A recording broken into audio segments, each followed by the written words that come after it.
যখন তার রূহটা কবজ করে নেওয়া হয়, কান্না করে রূহ আর সন্তানদেরকে বলে, বাবা তোরা আমারে কই নিয়ে যাও রে, কই নিয়ে যাও, নিস না, ওই কবরে আমারে রাখিস না। আমি দেখতেছি আগুন জ্বলতেছে, সাপ দাঁড়ায় রয়েছে, সুজায় আকরা নামক বিষাক্ত সাপ, যার চোখ দিয়ে আগুন বের হয়। ওই সাপ আমার অপেক্ষায় ফজরের নামাজ কাজা করার কারণে জোহর পর্যন্ত ছুবল দিবে, জোহর কাজা করার কারণে আসর পর্যন্ত সুবল দিবে, আসর কাজা করার কারণে মাগরিব পর্যন্ত সুবল দিবে, মাগরিব কাজা করার কারণে এশা পর্যন্ত সুবল দিবে। বাবা তখন কান্না করে আর কয়, তোমরা কে গো এত নিষ্ঠুর, কেমনে বলে বাজান, এত নিষ্ঠুর তুই কেমনে বলে রে, আমারে কেন তোরা কবরে নিয়ে যাইতেছ? এইভাবে রূহটা কান্না করে। এই কান্না পৃথিবীর কেউ শুনে না, শুনে হায়ওয়ান, জীব জানোয়ার। এজন্য আমার রাসূল কয়, কবরের পাশ থেকে দেখবা মাঝে মাঝে গরু ছাগল দৌড় দেয়, ঠিক কিনা জোরে কর। এ যুবক, একটু মরণকে ভয় করো, কখন কার কোন সময় কেউ জানে না, বাবার আগে ছেলে নাকি ছেলের আগে বাবা, দাদার আগে নাতি নাকি নাতির আগে দাদা, কেউ জানে না। কত যুবক যৌবনে কবরে গেল, লেখাপড়ার সাথী ডাইনে তাকালে দেখবা কবরে শুয়ে আছি, খেলার সাথী বামে তাকাইলে দেখবা কবরে শুয়ে আছি। ভাইরা বন্ধুরা আমার, নবী রহমতের নবীর জান কবজের সময় যদি এত কষ্ট হলো, তাহলে আমার আপনার কেমন হতে পারে যুবক? এই কবরে যখন তোমাকে নেওয়া হবে, কবর তোমার জন্য হয় জান্নাতের বাগান, নয়তো জাহান্নামের কুণ্ড। আল কবরু রাউযাতুম মিন রিয়াজিল জান্নাহ আও হুফরাতুম মিন হুফারিন নার। যদি তুমি নেককার হও, কবরে নিয়ে রাখা মাত্রই তুমি তো কবরে যাওয়ার জন্য পাগল থাকবা, তখন তুমি কান্না করবা না। কিন্তু বদকার হলে কবরে নেওয়ার আগ থেকেই তোমার কান্না শুরু হবে। এ যুবক, কবরে রাখা মাত্রই তোমার কাছে 40 কদম ফিরে আসা মাত্র তোমার কাছে মুনকার নাকির ফেরেশতা পাঠানো হবে, আমার কাছে মুনকার নাকির ফেরেশতা পাঠানো হবে। 3টা প্রশ্ন নিয়ে হাজির হবে। জোরে কোন কয়টা? একটু জোরে কোন না কয়টা? মার রাব্বুকা ওয়া মা দীনুকা ওয়া মান হাদার রাজুল আল্লাযী বুইসা ফীকুম ইউকালু লাহু মুহাম্মদ।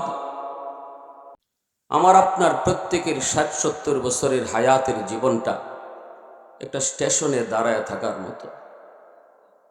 আমরা প্রত্যেকেই দাঁড়িয়ে আছি। এখানে খুব বেশি কিছু পাওয়ার বুদ্ধিমান এই কাজ করে না, খুব বেশি আশা করে না।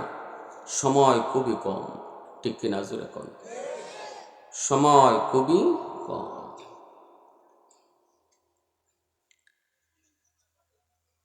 প্যারে হাজিরিন, বিদেশের যাত্রী বিদেশে যায়, বিমানে ওঠার আগে তার পাসপোর্ট চেক করা হয়, কাগজপত্র ওকে আছে কিনা, তারপর তার বিমানের যাত্রী বানায়। ঠিক তেমনি আমাদের জীবনের পাসপোর্ট কবরে দেখা হবে। যাওয়ার পথে আমার জীবনের পাসপোর্টের কাগজ ঠিক আছে কিনা, নামাজের কাগজ ঠিক আছে কিনা, রোজার কাগজ ঠিক আছে কিনা, হালাল হারাম পর্দা পুশিদার কাগজ ঠিক আছে কিনা,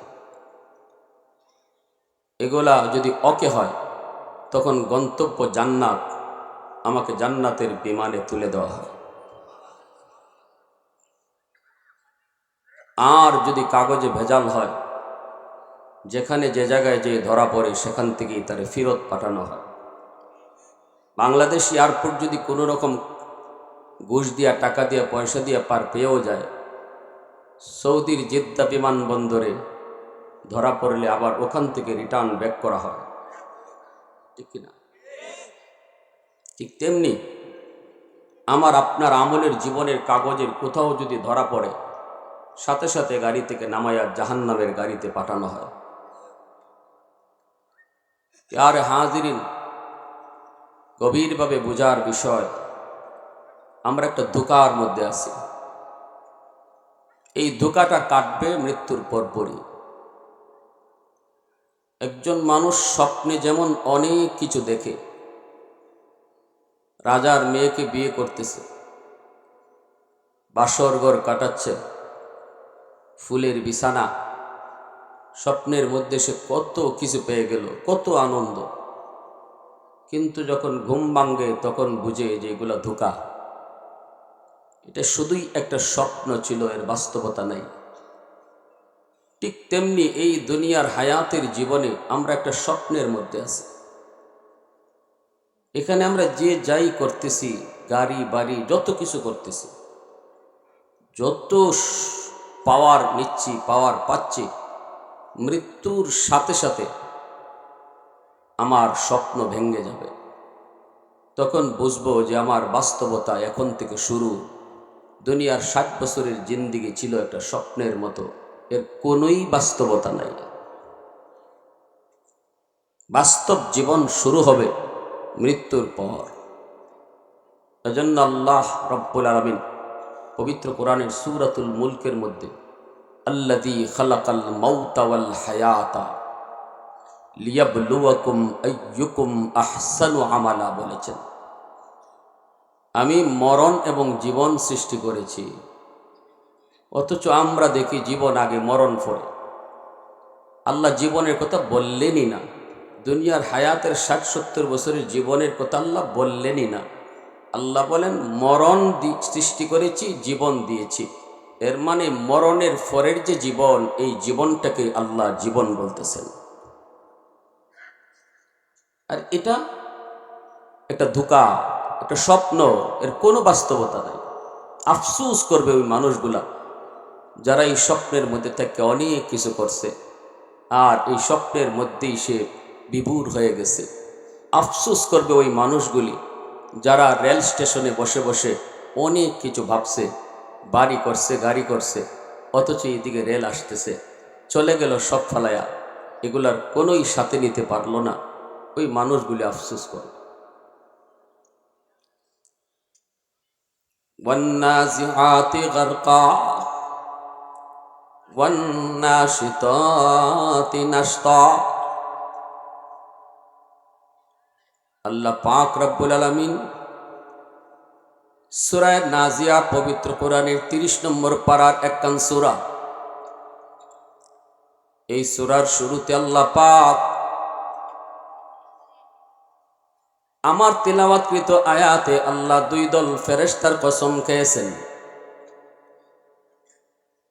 প্রথম দল ওই ফেরেশতারা যারা নাফরমানের জান কবজ করে, এদের কসম আল্লাহ খেয়েছেন। দ্বিতীয় একদল ফেরেশতার আল্লাহ কসম খেয়েছেন, এরা হলো যারা নেককার, যারা দিনদার, যারা নামাজি, যারা পরহেজগার, তাদের জান যারা কবজ করে তাদের কসম খেয়েছেন। এতে করে আল্লাহ পাক বুঝাইয়া দিলেন মানুষের জান কবজ একরকম হবে। 2 রকম জান কবজ হয়, এবং 2 দল মানুষের জন্য 2 দল ফেরেশতা জান কবজ করতে আসে। সে যদি নেককার হয়, সে যদি আল্লাহওয়ালা হয়, সে যদি দিনদার হয়, সে যদি নামাজি হয়, সে যদি পর্দানিশীন হয়, তার জন্য জান কবজের ফেরেশতারা হলেন একরকম। আর যদি সে বেনামাজি হয়, বদ্দিন হয়, নাফরমান হয়, কাফের হয়, বেঈমান হয়, তাদের জান কবজের জন্য ফেরেশতা হলেন ভিন্ন রকম। এমন এক কঠিন বাস্তব, মরণ নামক এক বিষয়। পৃথিবীতে এমন কোন মানুষ জন্মায়নি যে মরণের হাত থেকে বাঁচতে পারে। যুবক, পৃথিবীতে এমন কোন মহামানব যদি মরণের হাত থেকে বাঁচতে পারত, তাহলে তিনি হতেন আমার আপনার নবী। যেরকম সুবহানাল্লাহ। কারণ আল্লাহ পাক কাউকে এরকম অধিকার দেয় নেই, এই রকম সুযোগ আল্লাহ দেয় নেই। এমন কথা কাউকে বলা হয় নেই তুমি মরতে চাওনি, যদি তুমি মরতে চাও তাহলে জান কবজ করা হবে, যদি তুমি থাকতে চাও তোমাকে থাকার সুযোগ দেওয়া হবে। পৃথিবীতে এমন কথা কেমন অনুমতি কারো কাছ থেকে মালাকুল মউত আজরাইল নেন নাই, নিয়েছেন শুধুমাত্র আমার আপনার নবীর কাছ থেকে। আমার নবী রহমতের নবী, মায়ার নবী, মুমূর্ষ মরজে মৌতের সময় অসুস্থ নবীজি জিব্রাইল আমিনকে আল্লাহ পাঠায় দিলেন, জিব্রাইল যাও আমার বন্ধুকে যা দেখে আসো, আমি আল্লাহর পক্ষ থেকে সালাম পৌঁছাও, আর যা বলো আমার বন্ধু কেমন আছে। জিব্রাইল প্রথম দিন আসলেন, এসে নবীজিকে সালাম দিয়া বলতেছেন, নবী গো আপনি কেমন আছেন। আল্লাহ জানতে চেয়েছেন, যদিও আল্লাহ জানেন এরপরও আল্লাহ আমারে পাঠাইছেন। আল্লাহর নবী বলেন, ভাই জিব্রাইল আমি অসুস্থ, কষ্ট হচ্ছে। নবীজির সাথে একটু কথা বলে জিব্রাইল বিদায় নিলেন। দ্বিতীয় দিন আল্লাহ কই, জিব্রাইল আবারও যাও, আজও যাও, যে আমার বন্ধুকে সালাম জানাও আর বলো আমি তার অবস্থা জানতে চেয়েছি। দ্বিতীয় দিনও জিব্রাইল আমার নবী রহমতের নবী মায়ার নবীর কাছে হাজির হয়ে সালাম দিয়ে বলতেছেন, নবী গো আজও আল্লাহ জানতে চেয়েছেন আপনি কেমন আছেন, যদিও আল্লাহ জানেন এরপরও আল্লাহ আমাকে পাঠাইছেন।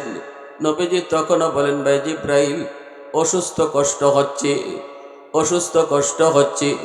জিব্রাইল আজও কথা বলে চলে গেলেন। আল্লাহ পাক তৃতীয় দিন কয়, জিব্রাইল আজও বন্ধুর কাছে যাও। সুবহানাল্লাহ, আওয়াজ দেয়া কন্যা সুবহানাল্লাহ। চতুর্থ দিন আল্লাহ কয়, জিব্রাইল মালাকুল মউত আজরাইলকে সাথে নিয়ে তুমি যাও। জিব্রাইলে আমিন চতুর্থ দিন মালাকুল মউত আজরাইলকে সাথে নিয়ে নবীর ঘরের সামনে হাজির। নবীজির ঘরে জিব্রাইল আগে ঢুকলেন।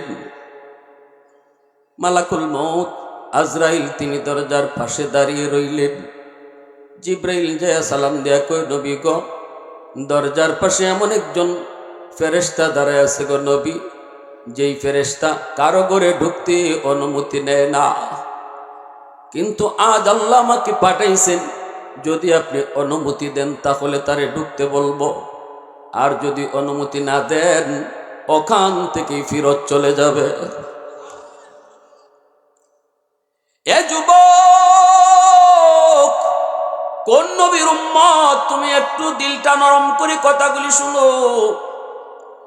জিব্রাইল কয়, নবী গো আপনার আগেও কারো এইরকম অনুমতি তিনি নেয় নাই, আপনার পরেও কিয়ামত পর্যন্ত কারো ঘরে ঢুকতে অনুমতি নিবে না, কিন্তু আল্লাহ আমাকে পাঠাইছেন, যদি আপনি বলেন তাহলে ইনি ঢুকবে, নতুবা তিনি ফিরত চলে যাবে।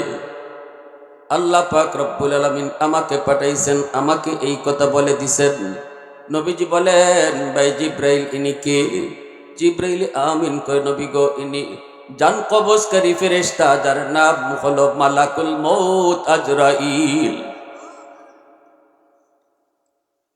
নবীজি বলেন, ভাই জিব্রাইল আজরাইলকে ঢুকতে দাও। আমার নবী রহমতের নবীর ঘরে ঢুকলেন আজরাইল। আজরাইল ঢুকে নবীকে সালাম দিয়ে বলতেছেন, ইয়া রাসূলুল্লাহ, ওগো নবীজি আল্লাহ পাক আমাকে আদেশ দিয়েছেন, যদি আপনি অনুমতি চান তাহলে আপনার জান কবজ করব, আপনি যদি অনুমতি দেন জান কবজ করব, আর যদি আপনি অনুমতি না দেন জান কবজ করব না। আল্লাহ পাক আমাকে বলে দিয়েছেন আপনাকে এই কথা জিজ্ঞেস করার জন্য, আপনি কি আরো দুনিয়াতে থাকতে চান? যদি থাকতে চান কিয়ামত পর্যন্ত আল্লাহ আপনার হায়াত বাড়ায় দিবে, আর যদি আপনি যেতে চান তাহলে আপনার নিতে বলছে, তবে নবী গো একটা কথা বলি গো নবী, আমার আল্লাহ বলেছেন আল্লাহ আপনার মাশুক, আপনি হলেন আল্লাহর আশিক, আপনার মাশুক আপনার দিদারের অপেক্ষায় পাগল। একটু আওয়াজ দেয়া কন্যা সুবহানাল্লাহ। প্রশংসা করব কার? আরো জোরে বলি কার? वहदत की हिफाजत नहीं बेकुव्वत बाजू, वहदत की हिफाजत नहीं बेकुव्वत बाजू, आती नहीं कुछ कमी हक ले खुदा दाद, आती नहीं कुछ कमी हक ले खुदा दाद। ऐ मर्द खुदा तुझको कुव्वत नहीं हासिल, जा बैठ किसी गार में अल्लाह को कर याद, जा बैठ किसी गार में अल्लाह को कर याद। ये सच है कि बातिल की तरफदार नहीं हम, गद्दार न समझो हमें गद्दार नहीं हम, गद्दार न समझो हमें गद्दार नहीं हम। फूलों की तो नरम मिजाज अपना है नजर, हम तेरी नहीं नेज़ा व तलवार नहीं हाँ, हम तेरी नहीं नेज़ा व तलवार नहीं हाँ। मुसलमाনের आवाज এখন আল্লাহু আকবার।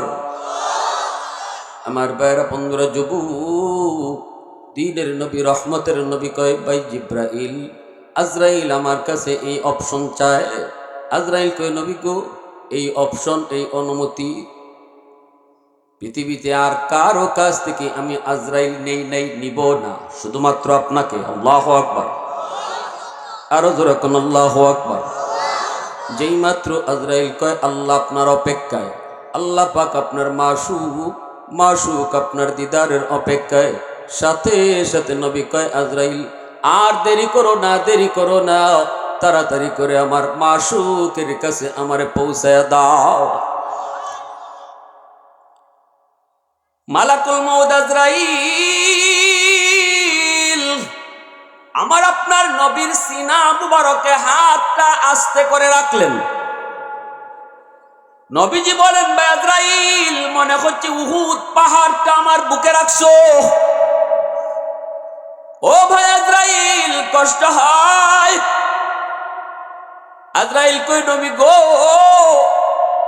আল্লাহ আমাকে আদেশ দিয়েছে, এ আজরাইল আমার বন্ধুরের সর্বোচ্চ সতর্কতার সাথে জান কবজ করবা, বিন্দু পরিমাণ মায়া বিন্দু পরিমাণ কষ্ট যেন না হয়, সর্বোচ্চ মায়া দেখায়া তুমি জান কবজ কইরো।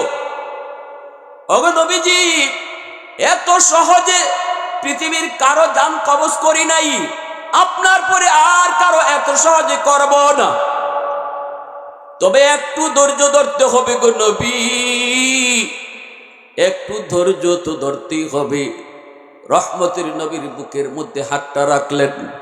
মালাকুল মউত আজরাইল আমার নবী রহমতের নবীর বুকে হাত রাখলেন। আম্মাদান আয়েশা সিদ্দিকা রাদিয়াল্লাহু তাআলা আনহার উরুতে নবীজি মাথা রেখে শুয়ে রইছেন। আম্মাদান বলেন আমি দেখতেছি নবীজির কপাল দিয়ে গাম বেয়ে বেয়ে পড়তেছে, আমি দেখতেছি নবীজির পশমের গোড়ায় গোড়ায় গাম বের হয়ে যাচ্ছে। আল্লাহ নবী রহমতের নবী কয় ভাই আজরাইল মরণের কষ্ট বুঝি এত আমাকে যদি সর্বোচ্চ সহজে তুমি আরামে তুমি জান কবজ করে থাকো, আরামের জান কবজ যদি এত কষ্ট হয়, তাহলে কষ্টের সাথে জান কবজ যার হবে না জানি তার কত কষ্ট হয় রে ভাই আজরাইল। ও ভাই আজরাইল অনুমতি দে, একটু সুযোগ দে, আমি একটু কথা বলি। কোন কথা গো নবী? নবীজির চোখ থেকে দর দর করে পানি পড়ে। নবীজি বলেন ভাই আজরাইল কথা দাও, আমার উম্মত বেফানা উম্মত দুর্বল, তোমার এই জান কবজের কষ্ট ওরা সইতে পারবে না রে, এত কষ্ট আমার উম্মত সইতে পারবে না। ভাই আজরাইল কথা দাও। যত কষ্ট উম্মতরে তুমি দাও আমাকে একা দিয়ে দাও, তবু আমার উম্মতরে এত কষ্ট দিও না। জোরে কোন সুবহানাল্লাহ। মৌতের সময়ও মায়ের নবী সন্তানের কথা ইয়াদ করে নাই, মৌতের সময়টাতেও নিজের পরিবারের কারো নাম বলে নাই, মৌতের সময়টাতেও ওই যুবক তোমার কথা বলে গেছে। আল্লাহু আকবার, জোরে কর। মৌতের সময় নবী তোমার কথা বলে গেছে। এ ভাই আজরাইল, আমার উম্মতরে কষ্ট দিও না, মরণের কষ্ট উম্মতরে দিও না। সাথে সাথে মালাকুল মউত আজরাইল কয়, নবী গো, একটা সুসংবাদ আমি আপনাকে শোনাই উম্মতের জন্য। আল্লাহ পাক রব্বুল আলামিন আমাকে বলছে, আল্লাহ জানে আপনি মৌতের সময় উম্মতের কথা বলবেন, এজন্য আল্লাহ পাক আমাকে এই কথাটা শুনাইয়া দিছি। কারণ মেরাজের রজনীতে আল্লাহর সাথে সাক্ষাৎ এত আনন্দের সময়, এত মায়ার সময়, এত ঘনিষ্ঠ সময়, এত ঘনিষ্ঠতার সময়ও আপনি উম্মতের কথা ভুলেন নাই। এজন্য আল্লাহ কয়, জিবরাইল, ও আজরাইল, আমার বন্ধু যখন উম্মতের কথা বলবে তখন বলে দিও, ওয়ান্নাজিআতি গারকা ওয়ান্নাশিতাতি নাশতা।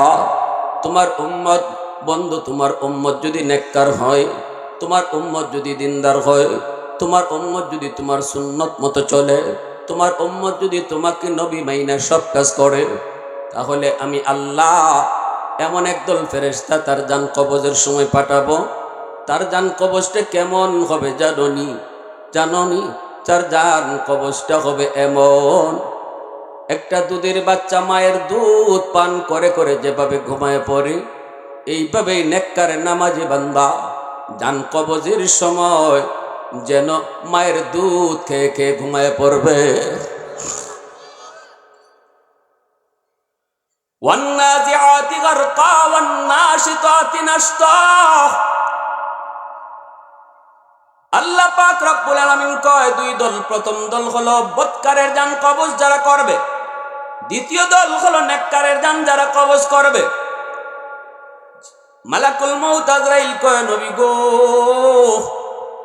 আপনার নেককার উম্মতের জান কবজ করা হবে এত সহজে, এত সহজে। কলস থেকে পানি ঢাললে যেমন গ্লাসে পানি পড়তে কষ্ট হয় না, আপনার নেককার উম্মতের রূহটা বের হতেও এরকম কষ্ট হবে না। আওয়াজ দিয়া কন্যা সুবহানাল্লাহ। তাহলে এবার আপনারা প্রশ্ন করতে পারেন, হুজুর, তাহলে নবী কেন কষ্ট পাইছেন? আল্লাহ পাক শুধু একটু বুঝায় গেছেন নবীকে, নবীকে শুধু একটু বুঝায় গেছেন, ভাইরে কষ্ট তো আছেই মরণের, এরপরও নেককারের কষ্ট হবে না কেন? কষ্ট কিন্তু টিকে আছে মরণের, কষ্ট হবে না কেন? কয় কেমন কষ্ট? 100টা উটকে জিন্দা উট, 100টা উট, একটা উটকে 100 বার চামড়া সিলায় সিলায় যদি আবার চামড়া দেওয়া হয়, আবার তার চামড়া সিলানো হয়, জিন্দা জীবিত একটা উটের চামড়া সিলাইলেন, এরপরে আবার উটটার চামড়া লাগানো হলো, আবার চামড়া সিলানো হলো, আবার চামড়া লাগানো হলো, আবার জিন্দা চামড়া সিলানো হলো। এইভাবে 100 বার একটা জীবিত উটের চামড়া সুলায়া সুলায়া যেই পরিমাণ কষ্ট হয়, মরণের কষ্ট এর চেয়েও 1000 গুণ বেশি। এরপর নেককার নামাজি বান্দার কষ্ট হবে না কেন? আল্লাহ পাক রব্বুল আলামিন ওই নেককারের সামনে আল্লাহ পাক বলবে, ও ফেরেশতারা শোনো, আমার বান্দার রূহটা যখন কবজ করবা তখন তার চোখের সামনে জান্নাতের চিত্র তোমরা তুলে ধরবা। জান্নাতে তার বাড়িটা তার দেখাইবা, জান্নাতে তার বাগানটা তার দেখাইবা, জান্নাতে তার আপেলের বাগান দেখাইবা, কলার বাগান দেখাইবা, আমের বাগান দেখাইবা, সুন্দর বাড়িটা তার চোখের সামনে তুলে ধরবা, হুর গিলমানের চিত্রগুলি তার চোখের সামনে তুলে ধরবা। আর আমি আল্লাহর ইসমে আজমের নাম, ইসমে আজমের নাম আল্লাহ, আল্লাহর নামটা ফেরেশতা ও মালাকুল মউত আজরাইল ডান হাতের তালুতে তার চোখের সামনে তুলে ধরবা। কারণ এই বান্দা আমি আল্লাহর পাগল ছিল, আমার নামটা দেখা মাত্রই আর জান্নাতের বাড়ি দেখা মাত্রই ওই বাড়িতে যাওয়ার জন্য সে পাগল হয়ে যাবে। আমার নামের আশিক সে ছিল, এজন্য আমার কাছে আসতে সে পাগল হয়ে যাবে। ওই অবস্থায় সে যখন জান্নাতের বাড়ির নেশায় মগ্ন থাকবে, এত মগ্ন আমি আল্লাহ তারে বানায় দিব, এইদিকে যে মরণের কষ্ট হইতেছে, এই কষ্টটা তারে অনুভব করতে দিব না। আওয়াজ দিয়া কন্যা সুবহানাল্লাহ। তাহলে কি বুঝলাম? মরণের কষ্ট তো আছেই। মরণের কষ্ট নাই না? আছে, আছে। কিন্তু নেককার মুমিন মরণের কষ্ট অনুভব করবে না, মরণের কষ্ট টের পাবে না।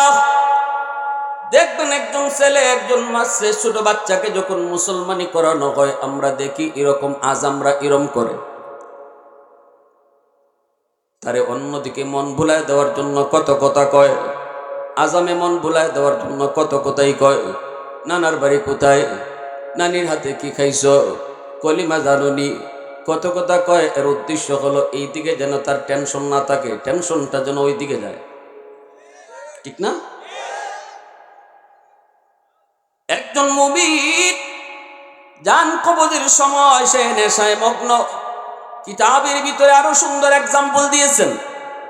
প্রচন্ড শীতের রাত, কনকনে শীতের রাত, একজন প্রেমিক প্রেমিকার জন্য বড় পাগল, শীতের রাতে দেখা করবে। কিন্তু এই পারে হলো প্রেমিকের বাড়ি, ওই পারে হলো প্রেমিকার বাড়ি, এই পারে আশিক, ওই পারে মাশুক। এই আশিক মাশুকের সাথে দেখা করতে যাবে, নদী পার হতে হয়, নৌকা নাই, কোনো খেয়া নাই, যাবে কি কইরা? কয় সাঁতার কাইটা যেতে হবে। নদীর ওই পারে তার মাশুক একটা বাতি নিয়ে দাঁড়ায় রইছে, আর ডাকতেছে, আসো আসো, ডাকতেছে লেমনিয়া, বাতি নিয়ে দাঁড়ায় রইছে। আশিক তখন নৌকার বার চায় না, তখন সে শীতের রাতেই, কনকনে শীতে ঠান্ডা পানিতে সাঁতার কাটা শুরু করে দেয়। এই যে সাঁতার কাইটা কাইটা সে তার মাশুকের দিকে যাচ্ছে। প্রচন্ড শীতে ঠান্ডা পানির কষ্ট আছে, অবশ্যই আছে, কিন্তু টের পায় না, কারণ তার নেশা হলো নদীর পার, ঠিক না? নেশা হলো কিছু কষ্ট করলেই তো আমি আমার মাশুককে পেয়ে যাব। মাশুকের কাছে যাওয়ার আনন্দে তার কষ্টের কথা মনে পড়ে না, মাশুকের কাছে যাওয়ার আনন্দে কষ্টের কথা মনে থাকে না। এজন্য আল্লাহ পাক রব্বুল আলামিন জানায় দিয়েছেন, বন্ধু তোমার উম্মত যখনই আমার আশিক হবে, আমার মাশুক হবে, আমি আল্লাহ তার মাশুক হব, তখন তার হাতের তার তোমার তালুতে মালাকুল মউত আজরাইলের তালুতে আমার নাম, আরেক হাতে জান্নাতের চিত্র তুলে ধরা হবে, তখনই তার রূহটা কবজ করা হবে। ভাইরা বন্ধুরা, কিতাবের ভিতরে লিখেন তার হাত অস্বীকার করবে, পা অস্বীকার করবে, জবান অস্বীকার করবে। হাত বলবে, ও আজরাইল আমি তোমাকে সাপোর্ট করব না। পা বলবে, আমি তোমাকে সাপোর্ট করব না। জান কবজের সময় মালাকুল মউত আজরাইল হাতের সাপোর্ট চাবে, পায়ের সাপোর্ট চাবে, জবানের সাপোর্ট চাবে, চোখের সাপোর্ট চাবে, অঙ্গগুলা থেকে রূহটাকে বের করে আনার জন্য সাপোর্ট চাবে, কিন্তু পা সাপোর্ট দেয় না, হাত সাপোর্ট দেয় না। হাতে কয় না আমি তোমাকে সাহায্য করব না, কারণ কি? কয় আল্লাহর বান্দা এই হাত দিয়া বহু নেক কাজ করে। পা বলবে না আমিও দেব না, কারণ এই পা দিয়ে আল্লাহর বান্দা পায়ে হেঁটে হেঁটে মসজিদে যায়, আমি পা তোমাকে সাহায্য করব না। জবান কয় না আমিও সাহায্য করব না, কারণ এই জবান দিয়া আল্লাহর গোলাম জিকির করে, আল্লাহু আকবার জোরে কর। এজন্য না আমিও সাপোর্ট করব না। চোখ কয় না আমিও করব না, কারণ চোখ দিয়ে হারাম জিনিস দেখে না, এই চোখ দিয়ে সে কোরআন তেলাওয়াত করে, আমিও তোমাকে সাহায্য করব না। মালাকুল মউত আজরাইল কয় আল্লাহ জান কবজ করতে যার কাছে পাঠাইছো তার কোনো অঙ্গই তো আমাকে সাহায্য করতে চায় না। আল্লাহ বলেন জান্নাতের চিত্র তুলে ধরো, আমি আল্লাহর নাম চোখের সামনে তুলে ধরো, দেখবা সে নিজেই পাগল হয়ে যাবে আসার জন্য। আল্লাহু আকবার জোরে বলো। এজন্যই মালাকুল মউত আজরাইল তখন বলতেছে, নবী গো, ওগো নবীজি, আপনার উম্মতের জন্য সুসংবাদ, আপনার উম্মত যদি নেককার হয়, দিনদার হয়, নামাজি হয়, যদি সে আল্লাহকে ডরায়, আল্লাহকে ডরায় বাপ মার সাথে বেয়াদবি না করে, মুরব্বীদের সাথে বেয়াদবি না করে, যদি আল্লাহকে ডরায় সে হারাম থেকে বাঁচে, মরণের সময় দুধের বাচ্চা মার দুধ খাইয়া যেইভাবে ঘুমায় এইভাবে ঘুমায়া পড়বে, মরণের কষ্ট থাকবে কিন্তু টের পাবে না। আর যদি বৎকার হয় গো নবী, আর যদি সে বৎকার হয় তাহলে জানেননি কি হবে? নাজিয়া। নাজউন শব্দের অর্থ হলো ছিঁড়ে ফেলা। নাজউন শব্দের অর্থ হলো ছিঁড়ে ফেলা। ওই ছিঁড়ে ফেলা ফেরেশতাদের কসম আল্লাহ খেয়েছেন। ভাইরা বন্ধুরা, কেমন ছিঁড়ে ফেলা? কয় শালুক চিনেননি আপনারা? শালুক, যখন একজন মানুষ হাওরে গিয়ে শালুক কুড়ায়, দেখবেন শালুকের পাতা ধরে ডুব দেয়, ডুব দিয়া একদম পানির নিচে যায়, যাইয়া শালুকের পাতা দইরা দইরা ডেটা দইরা দইরা সে অনুমান করে কোন জায়গাটার মধ্যে এই গাছের গুড়া। হ্যাঁ, ওই গুড়ার কাছে গিয়া সে তখন আঙ্গুলটা ঢুকায় পানির নিচে, মাটির নিচে ঢুকাইয়া শালুকটারে কোড়ায়, কোড়ায় শালুকটা হাতে নিয়া এই যে লম্বা একটা ডেটা ছিল পাতা পর্যন্ত, ওই ডেটার গোড়ার মধ্যে এরকম মুচুর দিয়া গোড়াটারে ছিঁড়ে ফেলে। কারণ পাতা তো তার উদ্দেশ্য না, ডেটাও তার উদ্দেশ্য না, উদ্দেশ্য হলো শালুক। শালুক তো হাতে নিয়ে দিছে, মুচুর দিয়া যখন এভাবে ছিঁড়ে ফেলে দেয় তখন কি হয় জানেননি? এতক্ষণ পর্যন্ত ওই সম্পর্ক, শালুকের সাথে সম্পর্ক ডেটার থাকার কারণে সবগুলি পাতা এক জায়গায় জমা ছিল, একটার সাথে আরেকটা লাগা ছিল। যখন এইভাবে মুচুর দিয়ে ছিঁড়ে ফেলে দেয়, দেখবেন প্রতিটা পাতা এক একটা এক এক দিকে চলে যায়। কি ভাই? হ্যাঁ, আল্লাহ পাক রব্বুল আলামিন নাফরমান, বদকার, বেনামাজি, হারামখোর ওদের রূহ কবজের কথাটা আল্লাহ এইভাবে উদাহরণ দিয়েছেন। আল্লাহ বলেন তার রূহটা যখন কবজ করা হবে, এইভাবেই যখন রূহটাকে বডি থেকে ছিঁড়ে ফেলে দেওয়া হবে, তখন বডির কোনো অঙ্গই তখন আর জায়গায় থাকবে না। সাথে সাথে দেখা যাবে কান বডির সাথে আর নাই, চোখ বডির সাথে নাই, কান এরকম খাড়া নাই, কান আস্তে করে বাঁকা হয়ে যাচ্ছে, নাক এরকম খাড়া নাই, নাকটা আস্তে করে বাঁকা হয়ে যাচ্ছে, মুখ এরকম সোজা নাই, মুখ বাঁকা হয়ে যাচ্ছে। কোনো অঙ্গই তখন আর একটার সাথে আরেকটার কোনো সম্পর্ক থাকবে না। বডিটার অঙ্গগুলা একটা আরেকটার সাথে বিচ্ছিন্ন হয়ে যাবে। আল্লাহ পাক রব্বুল আলামিন এই উদাহরণটা দিয়ে বলেছেন, বেনামাজি, মদকুর, সুদকুর, গাঞ্জাকুর যারা হয় আল্লাহর নাফরমান, এদের রূহ কবজ করার সময় ফেরেশতা বিন্দু পরিমাণ দয়া মায়া দেখাবে না। পায়ের নিচ থেকে শুরু করবে, পায়ের নিচ থেকে শুরু করবে, খিঁচানি দিয়া দিয়া, খিচুনি দিয়া দিয়া ওইভাবে রূহটাকে যখন তার বের করে নেওয়া হবে শালুক ছিঁড়ে ফেলে দেওয়ার মতো, তখনই তার অঙ্গগুলা আর জায়গায় থাকবে না। বাইরে এজন্যই তো কারো পায়খানার রাস্তা দিয়ে পায়খানা বের হয়ে যায়, কারো প্রস্রাবের রাস্তা দিয়ে কখনো প্রস্রাব বের হয়ে যায়, কারো মুখ বাঁকা হয়ে যায়। মালাকুল মউত আজরাইলকে দেখা মাত্রই ভয় পায়, কারণ ভয়ঙ্কর রূপ নিয়ে তখন হাজির হয়। নেককার নামাজি দিনদার বান্দার সামনে যখন মালাকুল মউত আসে অত্যন্ত মায়াবী চেহারা নিয়া, আর বদকারে রূহ কবজ করার সময় যখন হাজির হয় ভয়ঙ্কর চেহারা নিয়া, তখন রূহটা কিন্তু ডরায় বের হতে চায় না, বের হতে চায় না। ভাইরে, এজন্যই আমি নিজের চোখে দেখেছি রে যুবক, মৌতের সময় কত মানুষ চোখগুলি বড় বড় করে ডানে বামে তাকায়, ডানে বামে তাকায়, আর যেন কি দেখে, ঠিক কিনা?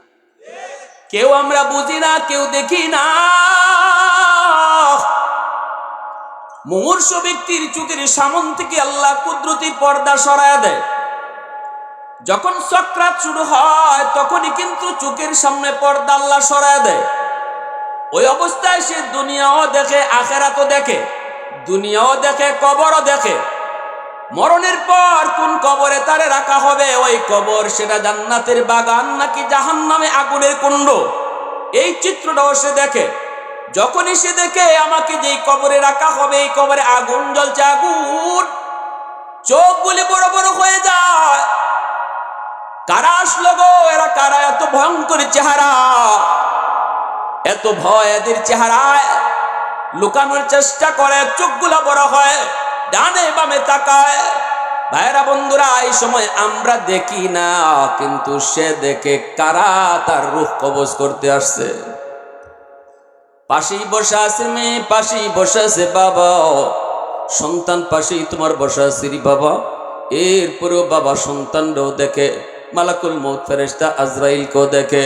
সন্তান শুধু বাবাকে দেখে, আজরাইলকে দেখে না, আর বাবা ছেলেরও দেখে, আজরাইলকেও দেখে। ওই অবস্থাটা সৃষ্টি হয় শুধুমাত্র মরণের সময়। এর আগে আল্লাহ পর্দা দিয়া রাখে। এই পর্দার কারণে শুধু আমরা দুনিয়া দেখি আর কবর দেখি না, শুধু দুনিয়া দেখি আখিরাত দেখি না, কিন্তু মরণের আগ মুহূর্তে আল্লাহ পর্দা সরায় দিবে। এজন্য ভাইয়েরা বন্ধুরা, ওই অবস্থায় যখন তার রূহটা কবজ করে নেওয়া হয়, কান্না করে রূহ, কান্না করে রূহ, আর সন্তানদেরকে বলে, বাবা তোরা আমারে কই নিয়ে যাও রে, কই নিয়ে যাও, নিস না, নিস না, ওই কবরে আমারে রাখিস না।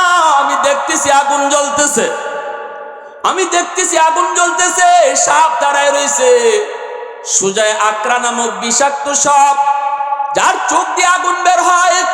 ওই সাপ আমার অপেক্ষায়। ফজরের নামাজ কাজা করার কারণে জোহর পর্যন্ত ছুবল দিবে, জোহর কাজা করার কারণে আসর পর্যন্ত সুবল দিবে, আসর কাজা করার কারণে মাগরিব পর্যন্ত সুবল দিবে, মাগরিব কাজা করার কারণে এশা পর্যন্ত সুবল দিবে। বাবা তখন কান্না করে আর কয়, তোমরা কে গো এত নিষ্ঠুর, কেমনে গলে বাজান, এত নিষ্ঠুর তুই কেমনে গলে রে, আমারে কেন তোরা কবরে নিয়ে যাইতেছ। এইভাবে রূহটা কান্না করে, কান্না করে। এই কান্না পৃথিবীর কেউ শুনে না, শুনে হায়ওয়ান, জীব জানোয়ার। এজন্য আমার রসুল কয়, কবরের পাশ থেকে দেখবা মাঝে মাঝে গরু ছাগল দৌড় দেয়, ঠিক কিনা জোরে কর। এ যুবক, একটু মরণকে ভয় করো, মরণকে ভয় করো। কখন কার কোন সময় কেউ জানে না, কার কোন সময় কেউ জানে না। বাবার আগে ছেলে নাকি ছেলের আগে বাবা, দাদার আগে নাতি নাকি নাতির আগে দাদা, কেউ জানে না। কত যুবক যৌবনে কবরে গেল, লেখাপড়ার সাথী ডাইনে তাকালে দেখবা কবরে শুয়ে আছি, খেলার সাথী বামে তাকাইলে দেখবা কবরে শুয়ে আছি। ভাইরা বন্ধুরা আমার, নবী রহমতের নবীর জান কবজের সময় যদি এত কষ্ট হলো, তাহলে আমার আপনার কেমন হতে পারে যুবক। এই কবরে যখন তোমাকে নেওয়া হবে, কবর তোমার জন্য হয় জান্নাতের বাগান, নয়তো জাহান্নামের কুণ্ড। আল কবরু রাউযাতুম মিন রিয়াজিল জান্নাহ আও হুফরাতুম মিন হুফারিন নার। যদি তুমি নেককার হও, কবরে নিয়ে রাখা মাত্রই তুমি তো কবরে যাওয়ার জন্য পাগল থাকবা, তখন তুমি কান্না করবা না। কিন্তু বদকার হলে কবরে নেওয়ার আগ থেকেই তোমার কান্না শুরু হবে। এ যুবক, কবরে নেওয়ার রাখা মাত্রই তোমার কাছে 40 কদম ফিরে আসা মাত্র তোমার কাছে মুনকার নাকির ফেরেশতা পাঠানো হবে, আমার কাছে মুনকার নাকির ফেরেশতা পাঠানো হবে। 3টা প্রশ্ন নিয়ে হাজির হবে। জোরে কোন কয়টা? একটু জোরে কোন না কয়টা? মার রাব্বুকা ওয়া মা দীনুকা ওয়া মান হাদার রাজুল আল্লাযী বুইসা ফীকুম ইউকালু লাহু মুহাম্মদ। মালাকুল মউত আজরাইল, ইনিও যখন তার নিজের রূহটা কবজ করব, আল্লাহ রসুল হাদিসে বলেন, পৃথিবীর সব মানুষের রূহ কবজ করার পরে আল্লাহ জিজ্ঞেস করবে, আজরাইল আর বাকি আছে কেডা? মালাকুল মউত আজরাইল কইব, আল্লাহ সম্মানিত 4 জন ফেরেশতা ছাড়া সবের রূহ কবজ করে ফেলেছি। কে কই? জিব্রাইল, মিকাইল, ইসরাফিল আর আমি আজরাইল। আল্লাহ কইব, আজরাইল তুমি ছাড়া বাকি 3 জনের রূহ কবজ করে ফেলো। আল্লাহ পাকের আদেশ পাওয়া মাত্রই জিব্রাইলের রূহটাও কবজ করা হয়ে যাবে, ইসরাফিলের রূহটাও কবজ করা হয়ে যাবে, মিকাইলের রূহটাও কবজ হবে। এইবার আল্লাহ বলবেন, আর কে বাকি আছে? আজরাইল বলবে, মালিক উপরে তুমি আর নিচে তোমার গোলাম আজরাইল। আল্লাহ বলবে, আজরাইল রে তোমার রূহটাও তুমি কবজ করো। নবীজি বলেন, মা আজরাইল নিজের রূহটা নিজে যখন কবজ করবে, ওই সময় এমন একটা চিৎকার দিবে, পৃথিবীর মানুষ যদি ওই সময় জীবিত থাকতো, আজরাইলের চিৎকার শুনে কলিজা ফেটে মারা যাইতো। আজরাইলের চিৎকার শুনে কলিজা ফেটে মারা যাইতো। আল্লাহ পাক রব্বুল আলামিন সব শেষ করে দিবে, কেউ নাই। ওই দিন আল্লাহ শুধু একা থাকবে। কে একা থাকবে? জোরে বলেন, কে কে একা থাকবে? কেউ নাই, আছেন শুধু আল্লাহ রব্বুল আলামিন। ওই কবর জগৎটা আমার আপনার জন্য আলমে বরজক বানায় রাখছি। এটা কিন্তু আমার শাস্তির জায়গা না, এটা কিন্তু জেলখানা না। কবর হলো একটা হাজতখানা। হাজত, জেলখানা হবে বিচারের পরে জেলও যাবে। বিচারের আগে যে জায়গায় রাখা হয় এটা হলো হাজত, ঠিক কিনা?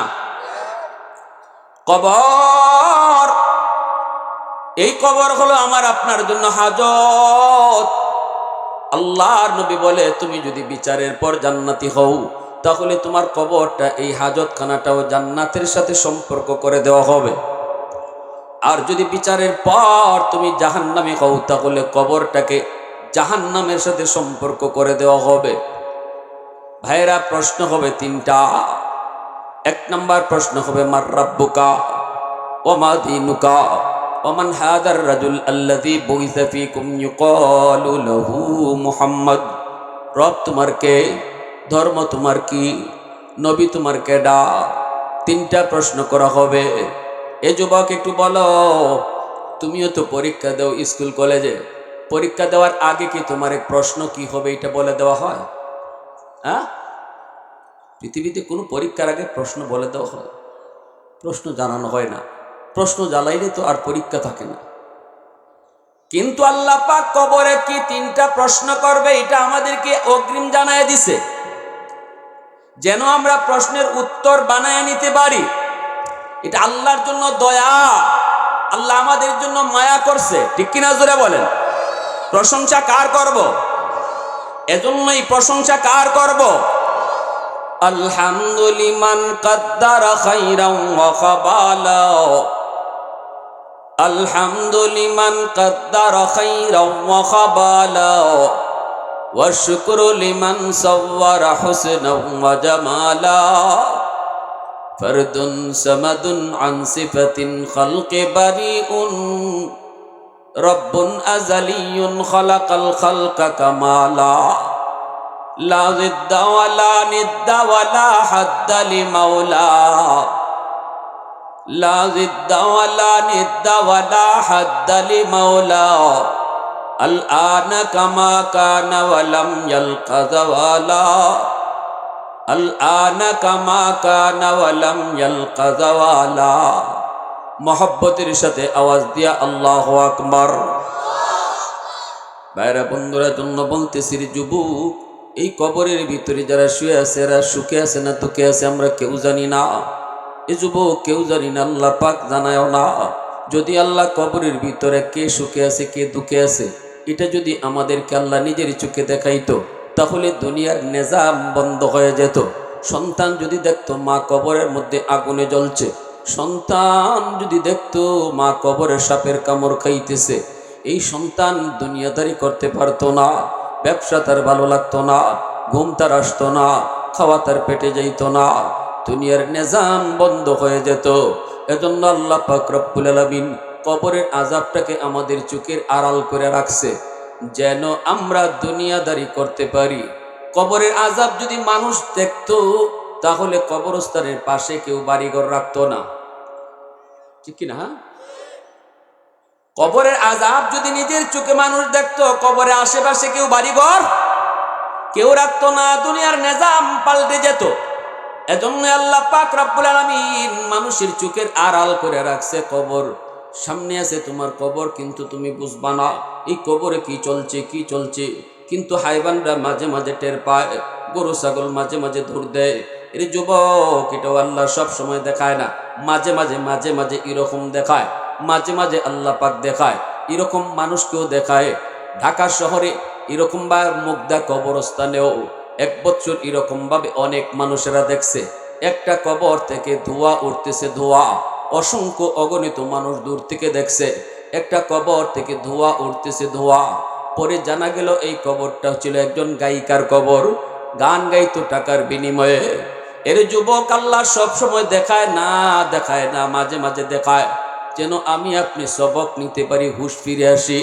ভাইরে, আর যদি তোমার কবরে তুমি নামাজি দিনদার আল্লাহওয়ালা হও, ফেরেশতা আইসা তোমার পিঠের মধ্যে হাত দিয়া কইব, আল্লাহর গোলাম, ও আল্লাহর গোলাম নামাজি দিনদার হলে কবরস্থানে ফেরেশতা আইসা তোমারে ডাক দিত না।